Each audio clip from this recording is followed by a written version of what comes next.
ኖላዊ ሚዲያ የቤተ ክርስቲያን የሆነ በስመ አብ ወወልድ ወመንፈስ ቅዱስ አሐዱ አምላክ አማስሩ ወሰድሱ ለመጋቢት በዛቲ ዕለት አይረፈ አብ ቅዱስ ሊቀ ጳጳሳት ዘእስክንድርያ አባ ሚካኤል ሙልቆሙ ለአበው ሊቃነ ጳጳሳት አርብዓ ወሰብዓቱ። አንድ አምላክ በሚሆን በአብ በወልድ በመንፈስ ቅዱስ ስም መጋቢት 16 በዚህች ቀን በእስክንድርያ ከተሾሙ አባቶች ሊቃነ ጳጳሳት 47ኛ የሆነ የእስክንድርያ ሊቀ ጳጳሳት የከበረ አባት አባ ሚካኤል አረፈ። ይህም አባት በአስቄጥስ በአባ መቃርስ ገዳም መንኩሶ በገድል ተጸምዶ ኖረ። ከእርሱ በፊት የነበረ ሊቀ ጳጳሳት አባ ቴዎድሮስ ባረፈ ጊዜ በላዩ የትንቢት መንፈስ ያደረበት አንድ ጻድቅ ሰው እስከሚያስረዳቸው ድረስ የኤጲስቆጶሳት ስብሰባ አድርገው ለዚህች ሹመት ስለሚሻል ሲመክሩና ሲመረምሩ ብዙ ቀኖች ኖሩ። ከዚህም በኋላ ያ ሰው እኔ በአባ መቃርስ ገዳም በነበርኩ ጊዜ ስጸልይ የሊቀ ጵጵስና ሹመት ለሚካኤል ይገባዋል፣ ለዚህች ሹመት የሚሻል እሱ ነውና የሚል ቃልን ከሰማይ ሰማሁ አላቸው። ሁሉም ስለ ትሩፋቱ ተናገሩ። ስለ እርሱም ተስማምተው ከገዳሙ ወደ እስክንድርያ ሊያመጡት ከምስር ገዢ ዘንድ ደብዳቤ አጽፈው ያዙ። ሊያመጡትም ሲሄዱ ስለ ገዳሙ አገልግሎት ከሽማግሌዎች መነኮሳት ጋር ወደ ጋዛ ከተማ ሲመጣ በመንገድ አገኙት። ይዘውም አሰሩት። ወስደውም በመስከረም ወር በ17 ሊቀ ጵጵስና ሾሙት። ያችም ዕለት በጌታ ደም የከበረ መስቀል በዓል የሚከበርባት ናት። ይህም የሆነ ከዲዮቅልጥያኖስ ዘመን በኋላ የሐሚድ ልጅ እልሲድ በሚገዛበት ዘመን ነው። በሹመቱ ወራትም መርዋን አልጋዲን ነገሰ። የእስክንድርያም ሀገር ሰዎች ከጥቂት ካፊያ በቀር ብዙ ዝናብ ሳይዘንብላቸው ብዙ ዓመታት ኖሩ። በዚያች እርሱ በተሾመባት ቀን በሁለተኛውም በሦስተኛውም ብዙ ዝናብ ዘንቦላቸው እጅግ ደስ አላቸው። በዚህም አባት ዘመን በክርስቲያን ወገኖች ላይ ታላቅ መከራ ደረሰ።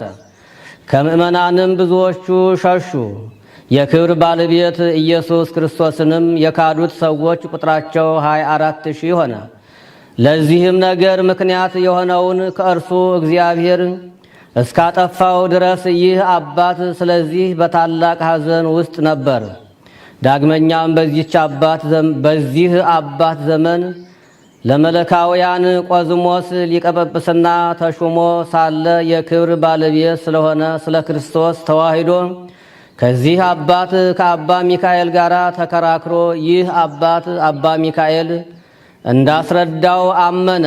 እንዲህም ሆኖ በእጁ ጻፈ። የክብር ባለቤት ኢየሱስ ክርስቶስ ከተዋሕዶ በኋላ ሊቀ ጳጳሳት ቄርሎስ እንደተናገረ የመለኮትና የትስብእት አንድ ባህሪ በመሆን ጸንቶ ይኖራል ሲል፣ ኤጲስቆጶሳቱም እንዲሁ ከተዋሕዶ በኋላ ስለ ኢየሱስ ክርስቶስ የተለያዩ ሁለት ባህርያት ሁለት ገጻት አሉት ይሉ ዘንድ የሚገባ አይደለም ሲሉ ጻፉ። ሐዋርያትም በሰበሰቧት በከበረች በአንዲት ቤተ ክርስቲያን ውስጥ በአንድነት ጸንተው ሊኖሩ ተስማሙ።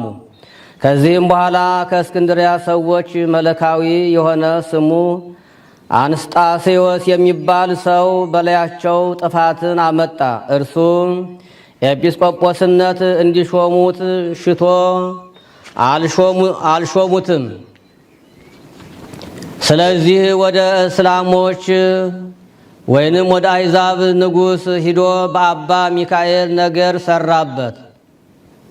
ከአመፀኞች ነገሥታትም ብዙ መከራ ደረሰበት። ጽኑ የሆነ ስቃይም አሰቃዩት። ብዙ ግርፋትም ገርፈው ለረጅም ጊዜ በእግር ብረት አሰሩት። አንገቱንም በሰይፍ ሊቆርጡ ወደ መኮንኑ አቀረቡት። ወይንም ወደ መኮንኑ አቅርበውት ነበር። ስለ መንጋዎቹም ጥበቃ እግዚአብሔር አዳነው። ዳግመኛም በመርዋን አልጋዲ ዘመን የሙሴ ልጅ በሆነ በንጉሥ አገልጋይ አደባባይ በታላቅ ስቃይ ያሰቃዩት። መኮንኑም ገንዘብ እንዲሰጠው ሽቶ ሊቀ ጳጳሳቱን አባ ሚካኤልን አሰረው። ሰዎችም መጥተው ዋስ ሆነው አወጡት። ምጽዋትም ጠይቆ ለመኮንኑ ብዙ ገንዘብ አምጥቶ እንዲሰጠው ወደ ላይኛው ግብፅ ወሰዱት። ይህ አባትም ወደ ላይኛው ግብፅ በሄደ ጊዜ በዚያ ብዙ ተአምራትን አድርጎ የክብር ባለቤት ኢየሱስ ክርስቶስን የካዱትን ምእመናን ብዙዎቹን ወደ ቀናች ሃይማኖት መልሶ አስገባቸው። የኢትዮጵያ ንጉሥም ይህን አባት የአሕዛብ መኳንንት እንዳያሰቃዩት በሰማ ጊዜ ፍጹም ሐዘንንም አዘነ። መንፈሳዊ ቅንዓትንም ቀንቶ ወደ ግብፅ ሀገር ዘምቶ ከላይኛው ግብፅ ደረሰ። ከእርሱም ጋርም 100,000 ፈረሰኞች፣ አርበኞች 100,000 በበቅሎ የተቀመጡ አሁንም በግመል የተቀመጡ 100,000 አርበኞች ወታደሮች ነበሩ።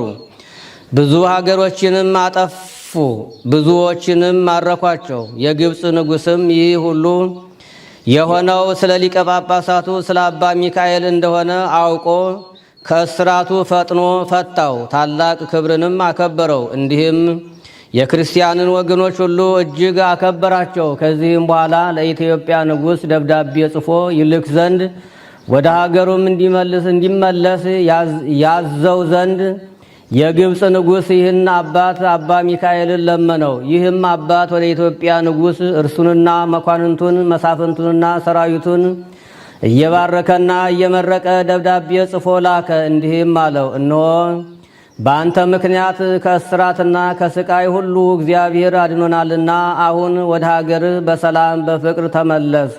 ስለ እኔና ስለ ክርስቲያን ወገኖች ሁሉ ስለ ደከምክ መልካም ዋጋህን እግዚአብሔር በመንግሥተ ሰማያት ይስጥህ። የኢትዮጵያ ንጉሥም የዚህን አባት የሊቀ ጳጳሳት አባ ሚካኤልን ደብዳቤ ባነበበ ጊዜ ፈጥኖ ተነስቶ ወደ ሀገሩ በሰላም በፍቅር በአንድነት ተመለሰ። አባ ቆዝሞስና ወገኖቹም ከሊቀ ጳጳሳት አባ ሚካኤል ጋር በተስማሙ ጊዜ አባ ቆዝሞስ በውዴታው ለምስር ኤጲስቆጶስ ሆኖ ተሹሞ ከዚህ አባት ከአባ ሚካኤል ጋር ከአባ ሚካኤል ስልጣን በታች ሆነ።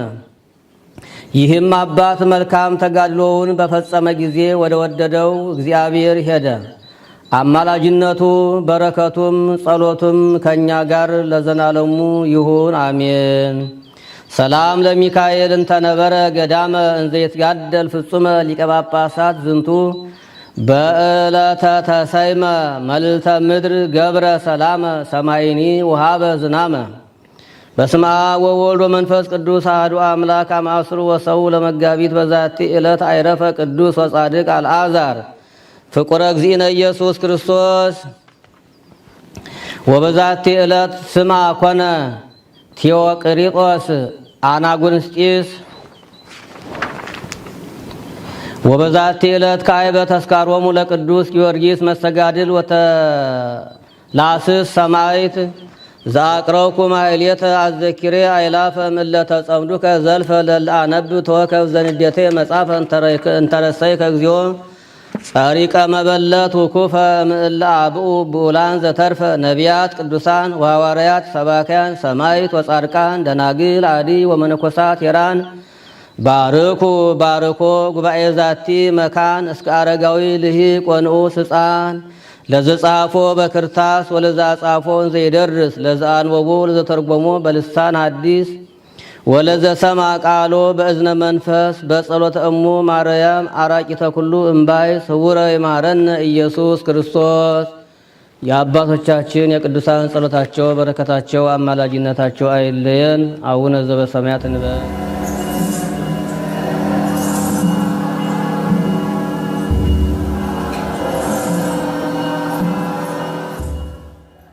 ኖላዊ ሚዲያ የቤተ ክርስቲያን የሆነውን ብቻ